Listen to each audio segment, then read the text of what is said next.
We started with We start with Baqarah. Fatiha first. Fatiha, then Baqarah, then Al Imran, then Nisa, then Ma'idah, Ma'idah, and then An'am. An'am, and then Now we are doing Araf. Okay? So, Araf is, first of all, Araf is what surah, Makki or Madani? It's Makki. Yeah, it's a Makki surah. Okay?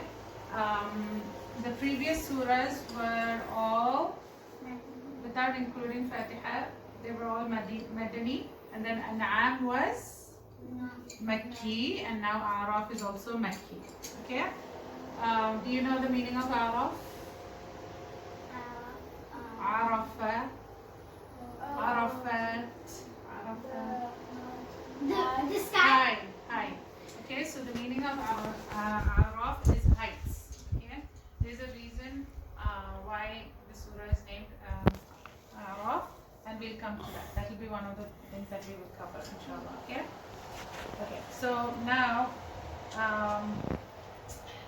the main things that we'll cover from the surah are: first is going to be the story of Adam alayhi salam's creation. Okay, and this surah, even in Baqarah, it was mentioned a little bit, right? But this surah mentions it in more detail. Okay, then we will talk about the people of Araf. Okay, and Araf, we'll see. Okay, and then finally we'll talk about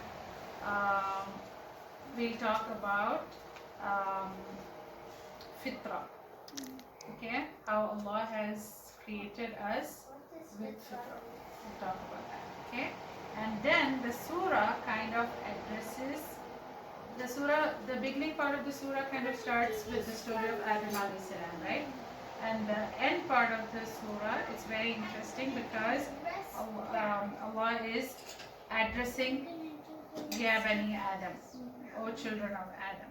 Okay, and then the conclusion of the surah. Okay, so now the first part of the surah, what is it? It's the Adam alayhi Salam story. Yes, the creation of Adam alayhi salam, and how this surah has it in the most detail. Okay, so how Allah creates Adam alayhi salam.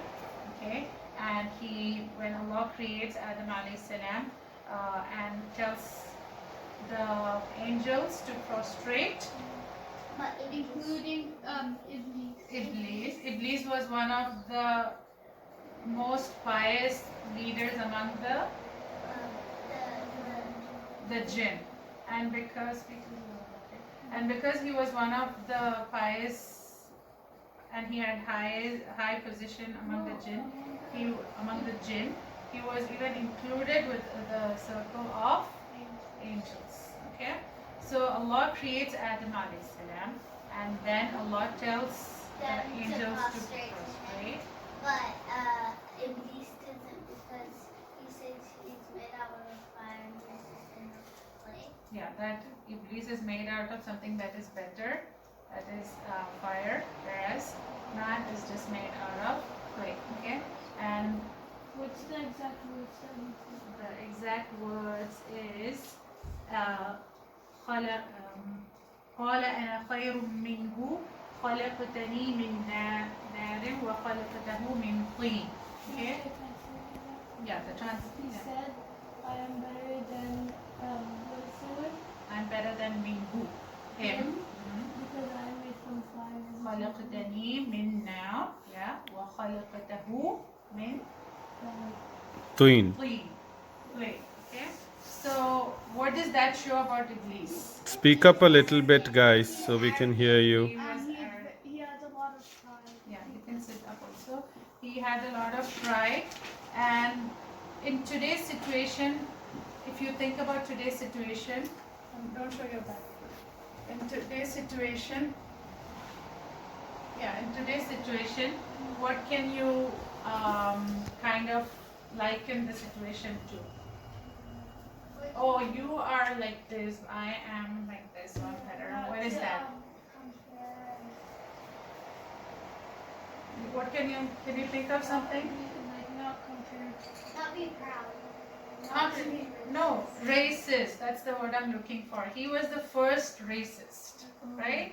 Because he thought he's better, because he's different and he's made out of something better. He looks different in creation. He was the first racist because he felt he was It's better. not for race. It's for he thought he was a better creation.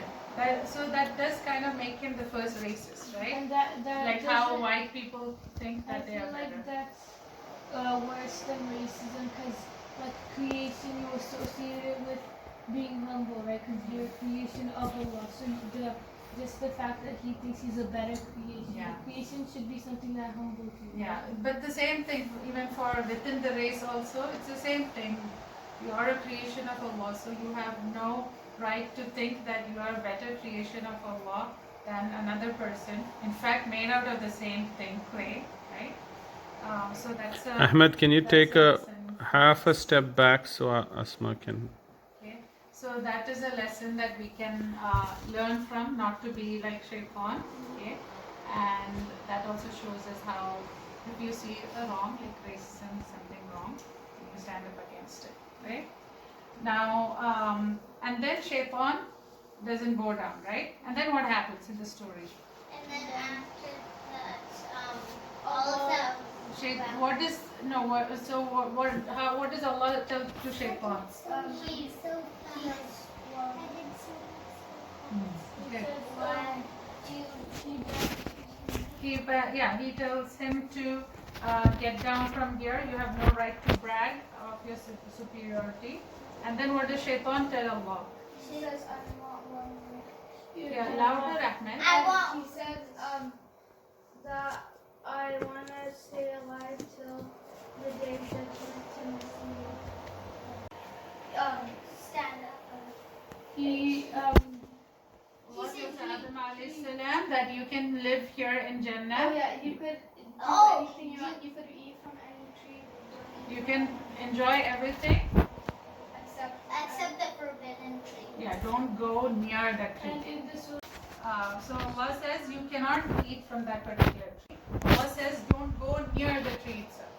Okay? So that shows us that if anything is bad for you, stay as far away from it as even possible. though he was like the first human, he's prophet and everything, he still got tempted just when he put Yeah. Let's reach that part. So the lesson from that is if something is bad for you, just don't stay away from not doing that particular thing. But just you have to go away from it. Like don't even go near it. That's what Allah told him, right? Don't go near it.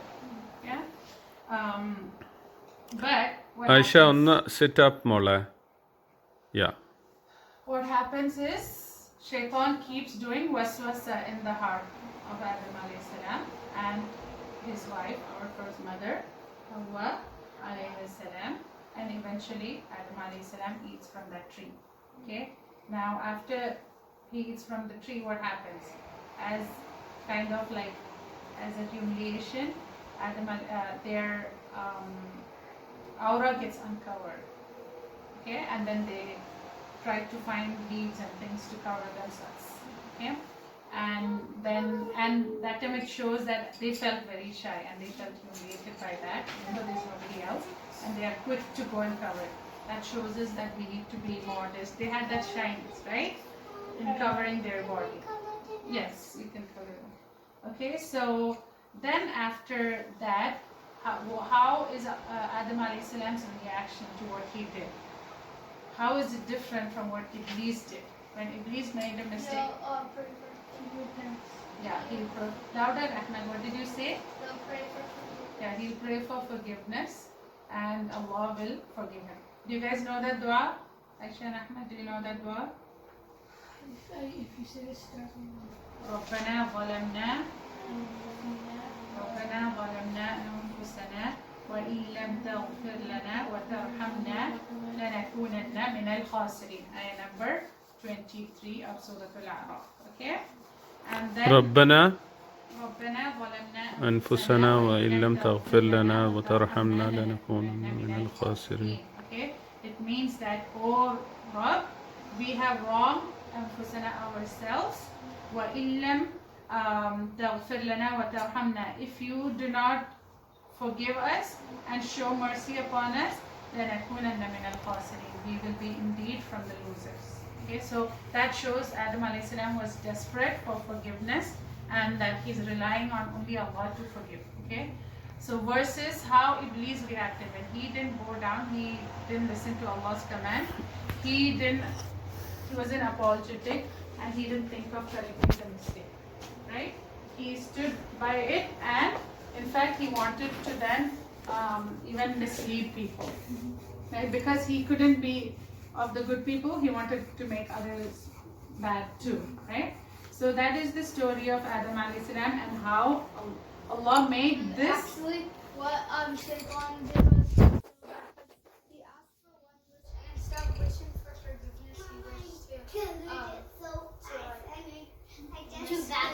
Yeah, he could have easily wished. Yeah, he could have actually thought, oh, I made a mistake. He could, Iblis could have thought that, Amma, when Iblis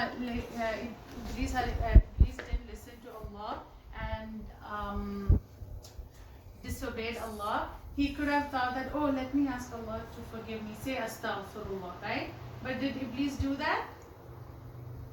Did Shaitan do that? No.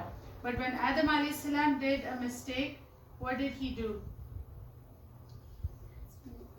He asked for forgiveness. Yeah, he asked for forgiveness, right? So now this story is how the reason, like the sabab, it became the reason for Allah to send Adam alayhi salam to earth. Okay? It's not that, oh, if Adam alayhi salam didn't do that mistake, we would never have come to earth. No, Allah had already destined that to happen, but it happened through this means. Through this means. Okay? And it also shows how Adam alayhi salam, who was given everything in Jannah, got taken away from him, right? But eventually, the fact that Adam alayhi salam was born there shows that that's ultimately where we have to go. We have to return. We all have a place there already, unless we don't listen to Allah, unless we don't live by the book of Allah. Our home is there for us. Okay, all we have to do is follow the Surah Mustaqim, inshallah, to get there by the mercy of Allah. Right?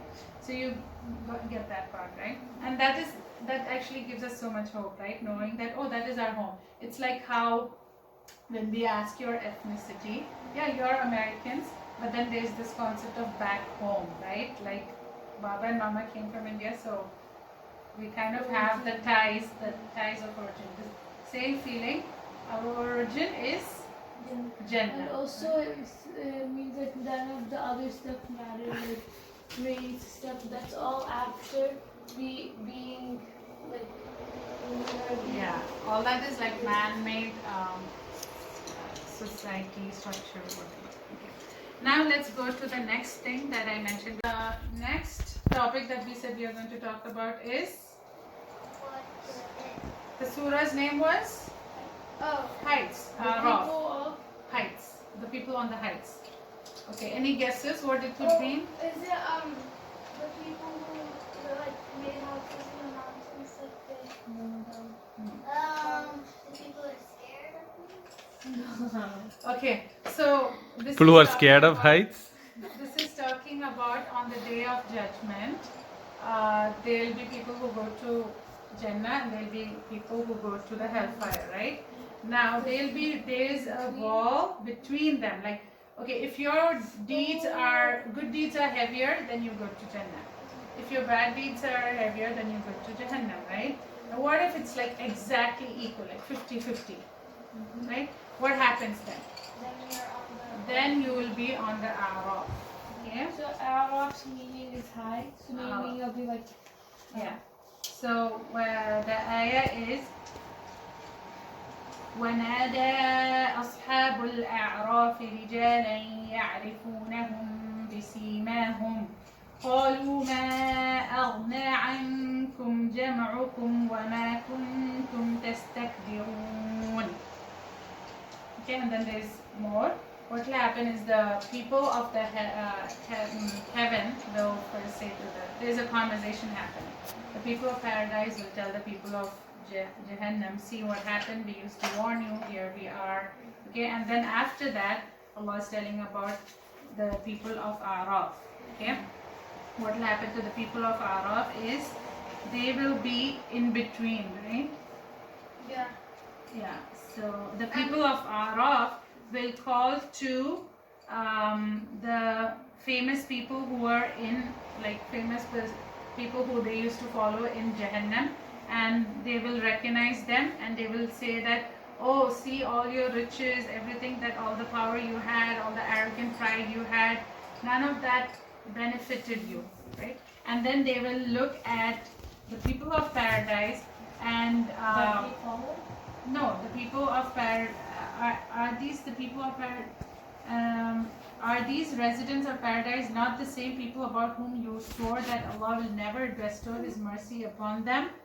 Okay, so they will see that the people in paradise are the people who used to warn them are there, and then they used to be like they'll tell the people of hellfire, these were the people that you said that they, Allah won't show mercy upon them because the people in hellfire, they are greater, they are more rich, they thought they were better than them, right? Because they Or for whatever reason. And now they'll see that in paradise these good people are there, and in Jahannam the bad people are there. And then it will be a very scary situation for the people of Araf, because now they're in the middle, they don't know what's going to happen to them. Okay? Will they fall to one side? Will they go here or will they go here? They'll be scared. They can't like control themselves and try to fall to one side. No, that it's first of all there's no falling, right? It's like a Surat al-Mustaqim. Actually, I don't know about that, but it will be a very scary situation for I them. heard like whichever side you fall to. Yeah, that is for usually that's how it happens. But these they'll people. be there for eternity, like how people in No, no, no. Eventually they will go to one of the places. It's not really mentioned where they will go to. But of course Allah is merciful and they can hope for the best. But them being on that Araf itself is a scary thing, because they don't know what is going to happen to them. Right? We don't know. That's why Allah is not mentioning in the surah what is actually going to happen to them. One reason we don't want to be. So we don't want to be there. Okay? And at that time they'll have all this conversation that, oh, the people of Jannah had warned us, but we didn't listen. So the people of Jannah will also say, see what you used to say, this is what we used to say, but you didn't take us seriously. That kind of dialogue. And the people in hellfire, they'll see that the people in hellfire are suffering. They'll see how the people in heaven are enjoying. Okay?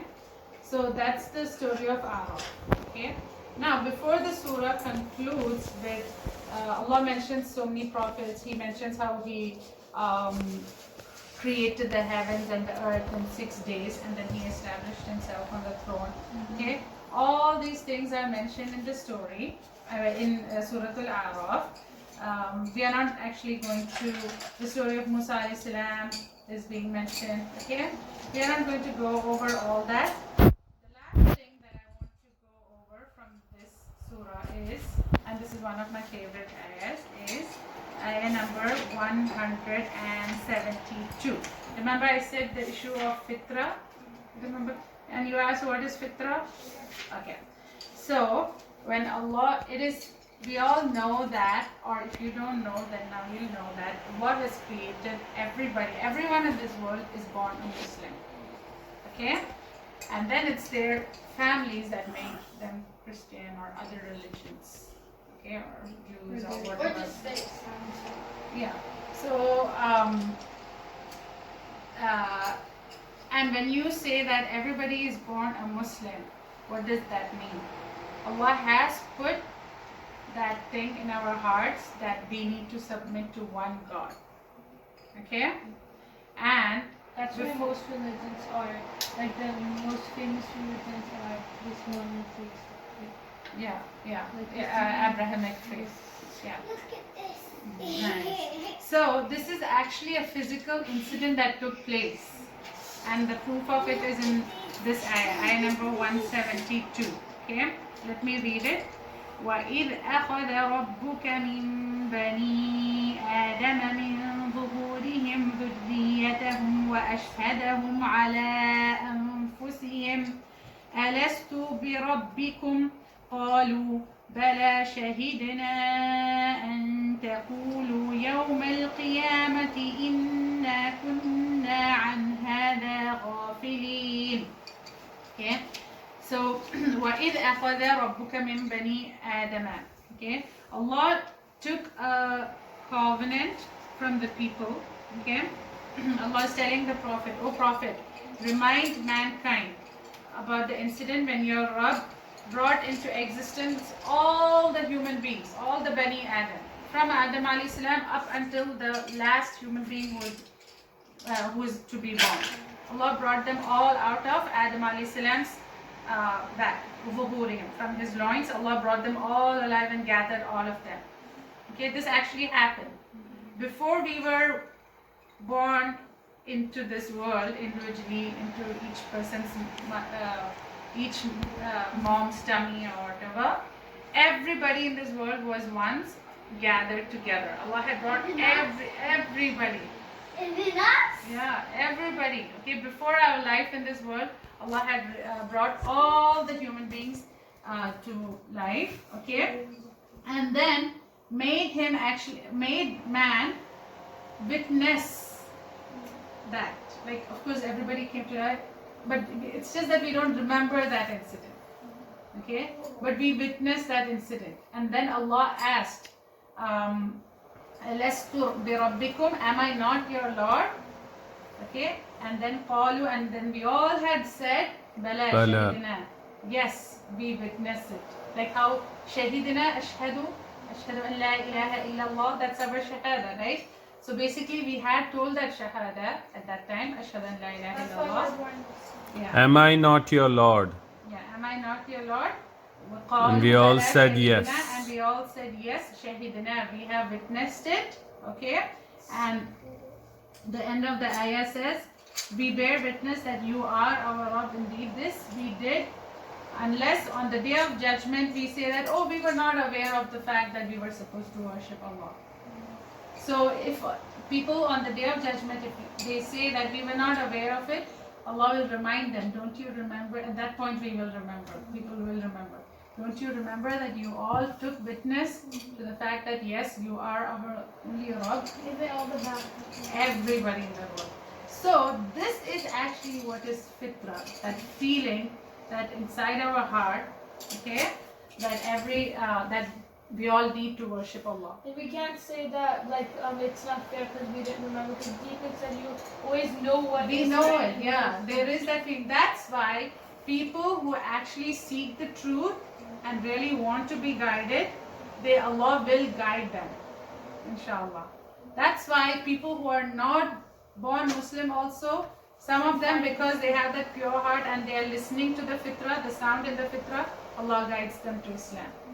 Just like we know what is right and wrong. That's also from the fitrah, right? Yeah. Yes.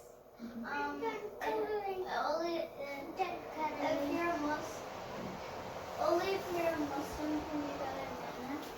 Yeah, all Muslims will, inshallah. And there's no like sciencey way to describe why we know what is right and what is wrong. Ever since like when That's a matter of spirituality. Like there's nothing you can see in the human body that tells you what's right. So Ammar, did you hear that story? Before we were born into this world, before you and me and all of us were born into the world, Allah had Like 5 years ago? No, many, like thousands and thousands and thousands of years ago, everybody in this world from Adam alayhi salam. Who's Adam alayhi salam? The first human being. Right? Who's Adam alayhi salam? The first human being. Ammar. The first prophet Human being and the first prophet. So all the human beings had come to life. Ammar. All the human beings had come to life. And then Allah had asked each and every one of us that, do you take me as your Lord? And everybody in this world had told, yes, we take you as your Lord. Imagine Adam alayhi salam will get all the reward because all of the Fatih. Okay. So we are done for today. Okay, now inshallah we'll do Anfal. The next one is going to be Anfal. Okay? Subhanak Allahumma.